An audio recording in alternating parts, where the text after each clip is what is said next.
Hello folks, Fat Guy Flies RC here. We're out at the Avon Park field and we're going to take up the FMS J-3 Cub.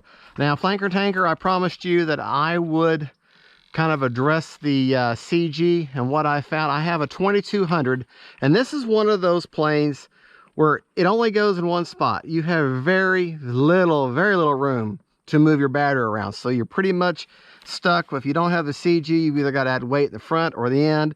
I don't really have to add any weight that I see, but if you look right here where this first screw is, if you'll put your finger right here behind, on the very line behind where this screw is, that screw hard place, I have found that that gives me, right there, right behind that, gives me almost perfect CG. Now if I move back just a touch more, then that's CG, but that's putting the plane, that's putting the battery in. See, my fingers are just behind those hard points, and that's just about perfect. And that's putting a 2200 3-cell in there. This is a Spectrum Smart LiPo. And see, thing about it is, folks, in your manuals of your planes, don't trust the manual as far as the CG. Now the manual says on this one 55 to 65 millimeters back from the leading edge of the wing, and that may be pretty close to where that CG actually is. I'm not saying that they're wrong, I'm just saying it gives you like a starting point. It gives you a point of reference, because a lot of planes, not like this one, but a lot of planes, you can move the battery forward or back to get your perfect CG. So start where they say in the manual and then work it battery forward, battery back, just depending until you're happy. Because see, the thing about it is, people say, well, you know, you got to know right where it's at.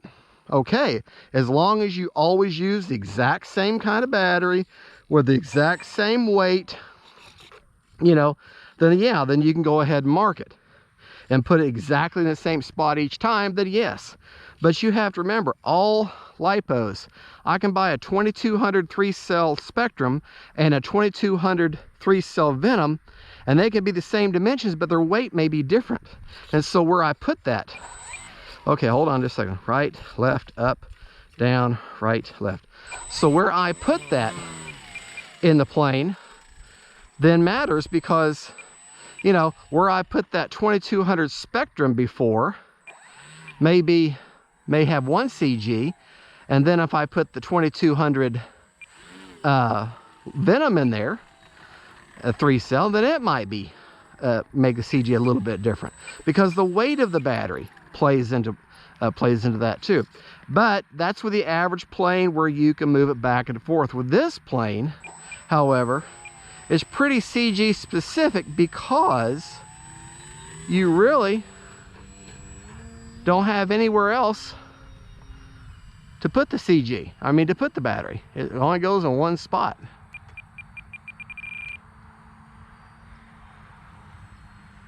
So I haven't flown this plane in, oh, I don't even remember.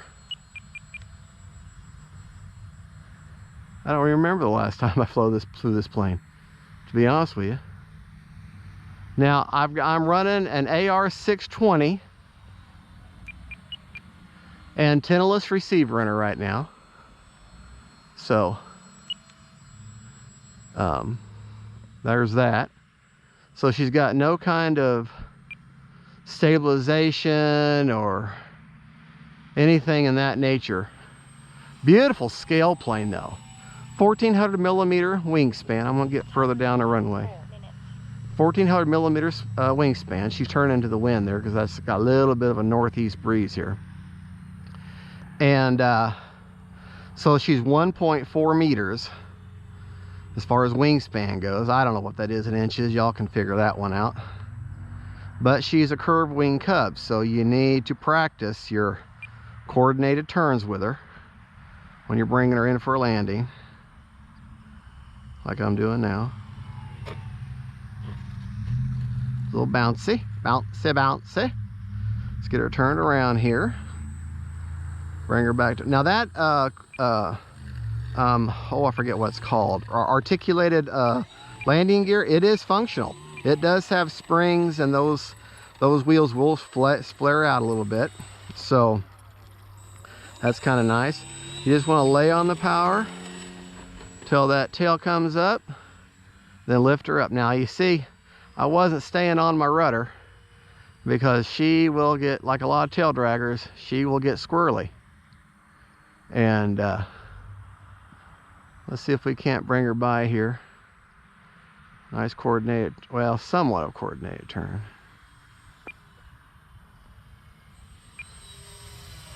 That's a really good looking bird there. Time remaining 3 minutes. Have my timer set for 5 minutes.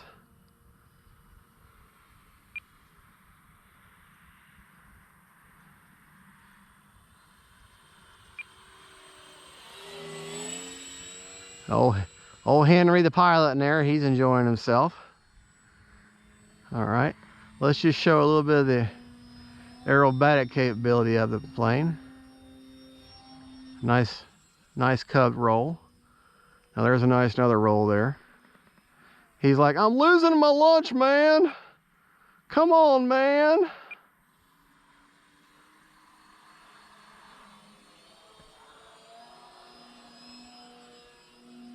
She'll fly inverted for you.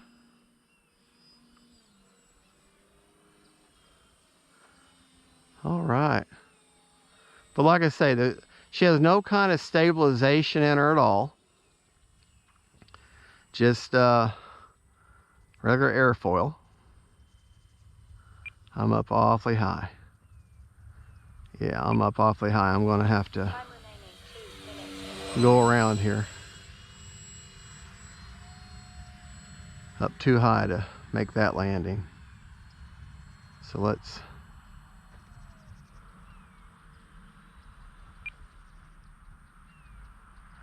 All right, she's dead stick now.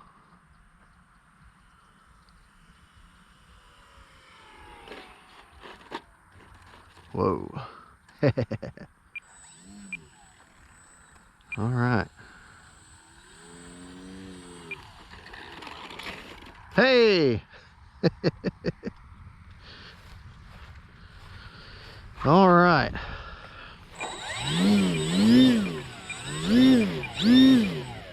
Oh, I'm in the rough there. All right there, buddy.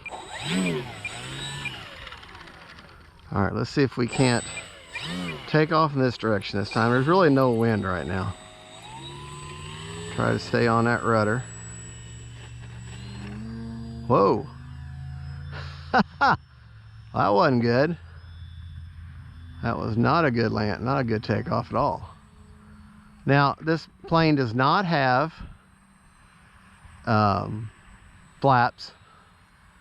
Okay, just so you know. But really she doesn't need them, to be honest with you. She really doesn't need them. All right, we're far enough out to coming in nice and level. Whoa, hey.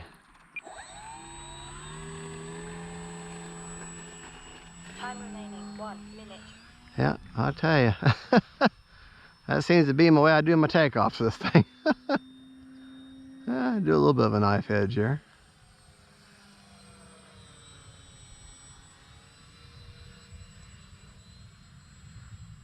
Very nice plane.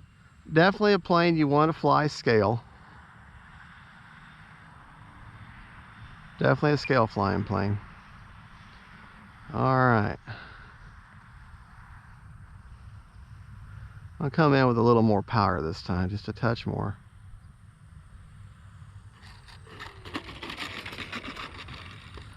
Actually, that actually was better. There, that's a better landing there. A little more on the rudder, a little more power.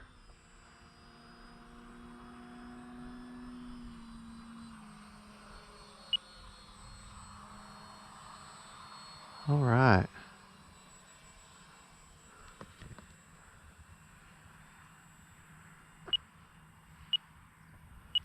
Yeah.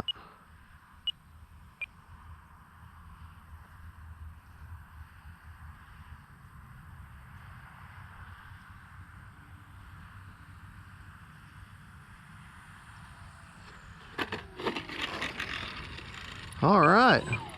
There we go, folks. That is the FMS J-3 Cub. Thank you so much for watching. This is Fat Guy Flies RC. Flanker Tanker, I hope you got that, what I said about the motor off. That's what you want to hear. Just to show you again that on with a 22, see how that landing gear is articulated. To show you again, my CG was right here. You see these plastic plates? Right behind them plastic plates. With a 2200, I put my finger right there, right behind those plastic plates, and she's almost perfectly level right behind those plastic plates. So there you go, folks. That's what I found for it. Great little plane. If you can pick you up one, they still sell them on the FMS site. They sell them at Horizon Hobby. Probably pick them up at Hobby Zone and your local retailer. Thank you for watching. Don't forget to like and subscribe. And remember, I am completely unsponsored. Everything I fly and everything I do comes out of my own wallet. So thank you so much, folks. Don't forget to like and subscribe, and God bless y'all. And happy Thanksgiving.